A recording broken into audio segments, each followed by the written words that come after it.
Hey everyone, welcome back to my channel, Deb's Corner. It's Deb Hair. So in this video, I'm going to be making sugar wax. I decided a while ago to stop shaving and just try out waxing and see how that goes. I know it's painful, but my pain threshold is a bit high, so I think I can handle it. So we are going to make the sugar wax and just come along with me. I'm going to show you how I use the wax to remove the hairs on my legs later, but for now let's focus on making the wax. This is a simple wax. You just need 3 ingredients: sugar, lemon, and water. So very easy. And you make it and then you store it in a container, let it cool, and then you use it to wax. This wax doesn't need to be warmed up like most wax. This one doesn't. You can use it cool. And it's so fun to play with too. So come along, let's make some sugar wax. So in this video, like I mentioned, we're going to need our sugar, lemon, and water. That's basically it. So I'm going to go ahead and juice my lemon. So we need 1/4 cup of fresh lemon juice. You can use also the bottled one. I don't have bottled lemon juice, so I'm making mine fresh. But yeah, so let's just juice the lemon and then we'll start the process. This is very simple, by the way. We need about 1/4 cup. This is not quite it yet.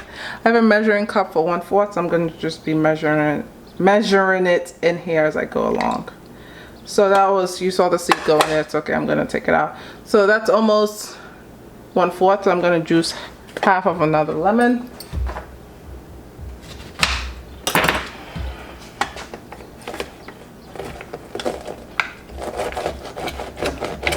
So lemon has a lot of properties, a lot of functions. It has vitamin C, is good with vitamin C, and also you can use it to quite lighten dark areas. So yeah, another good stuff that lemon is used for: deodorizing, garbage, a bunch of other stuff. But yeah, so let's get this to about 1/4,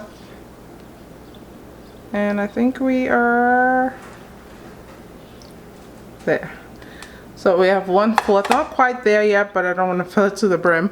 But yeah, 1/4 cup of lemon juice. So there. Let's move this aside. I'm gonna grab a spoon and remove the seed that fell in there. Let's search for it.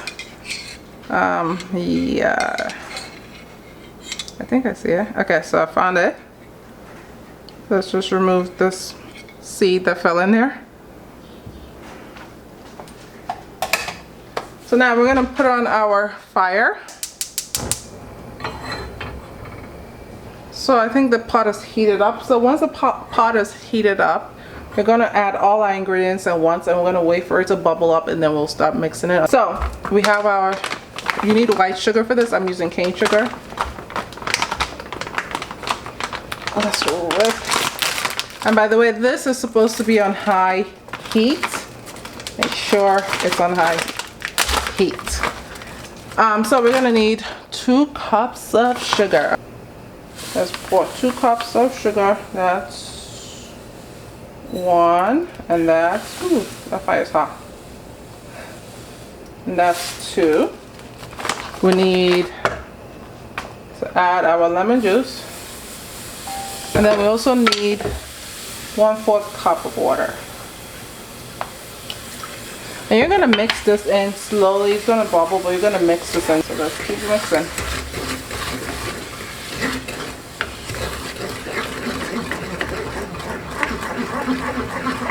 It's gonna somewhat turn brown too, by the way, like a golden brown color. So the key here is to keep on mixing. Please do not walk away from your pot, but keep on mixing until you get like a golden brown color. If you do not mix and you make the mistake that I did in this video and walked away for just 1 second, it will bubble over and it will cause a big mess. This is what happened here. In this case, I walked away for 1 second, it bubbled over and it made a mess. Please stay close to your pot. So I'm going to take a little, so once your stuff is done, you're allowed it to cool for 5 to 10 minutes. I'm going to take a little bit and put in here, put it into the fridge for another 5 to 10 minutes and see, just check the consistency to see if it's where I want it at. If it's not where I want it at, I'm going to cook it some more because I want it to be really hard. So yeah, let's get a spoon.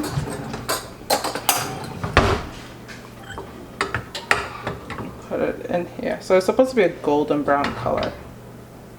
Put it in here.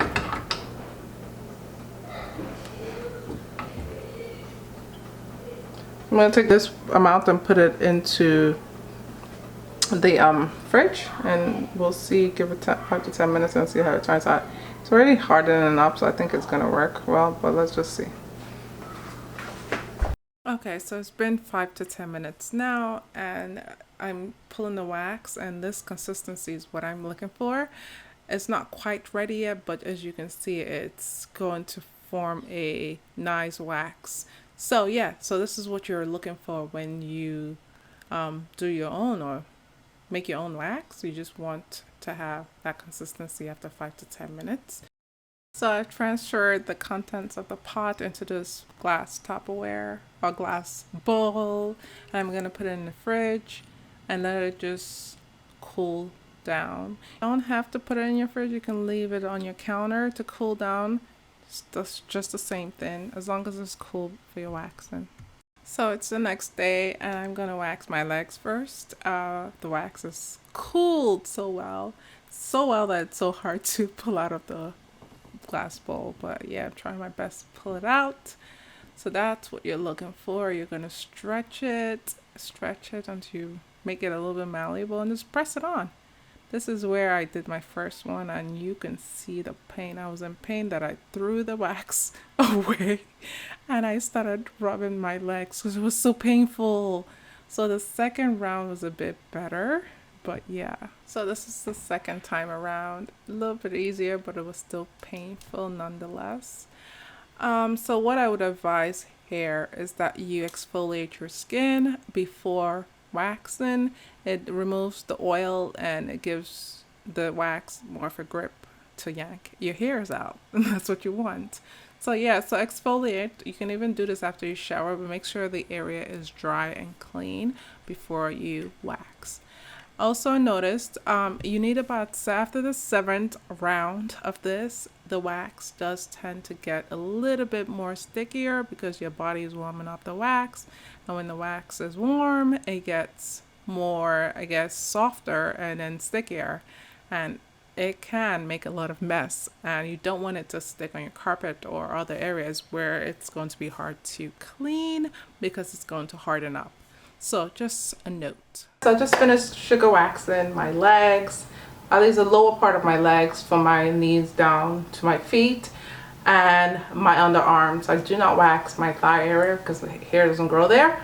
So let me tell you, that thing hurt like crazy. This is the first time in a long time that I've waxed, and oh my god, I forgot the pain. So lessons I learned from doing this: underarms hurt like crazy. I wouldn't recommend you doing your underarm by yourself. The thing hurt like crazy. But I thought I had high tolerance for pain. Apparently I don't. So if you have somebody to help you with your underarms, get it. But it does a good job at removing hair from the roots, to the point where it rips some of my hair follicles out. That good. But for the leg area, I would recommend, if you don't have a lot of patience, just going out there and getting it done professionally, just because it takes a lot of patience because the leg has a wider area to cover.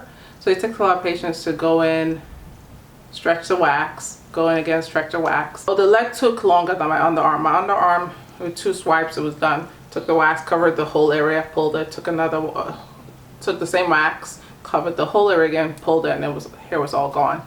So that was easy. That's doable. But the leg part, I don't know. But thank God my hair on my legs don't grow that fast. So I want to show you what I have left of the wax. So this is what I have left of my wax. Still sticky. So this is what I have left. So almost gone, right? I have I guess one more use of this on my underarm. This won't cover my whole legs and underarm. So one to two more use of this for my underarm area. So yeah, that's what I have left. So when you're pulling this out, this is so hard when you're pulling it out, because my nails are usually not long. It kind of pulled my nail bed. So when you're grabbing and trying to stretch out that wax, just be careful, because you might just pull your nail bed. I injured 2 fingers. I was like, ah. Also, I like that this has lemon. Lemon has brightening properties. So eventually, as you continue to use this, it should brighten your skin, and in essence, it should remove dark marks from your underarm area or your legs. It's not a fast thing, but eventually, as you use it, it does work on brightening skin. So that's what I love about this. Would I be using this again? Yes, for my underarm area. For my legs, I think I'm just going to stick with shaving. My hair and my legs don't grow that much, so I'm okay. About once a month I shave, because my hair is really not that much on my leg area. So I think I'm going to use this for my underarm. So try it out. It's another way to, if you're like me who's easily irritated with shaving, especially in my underarm area, then sugar wax is the way to go. So until my next video, I'll see you guys soon. Bye.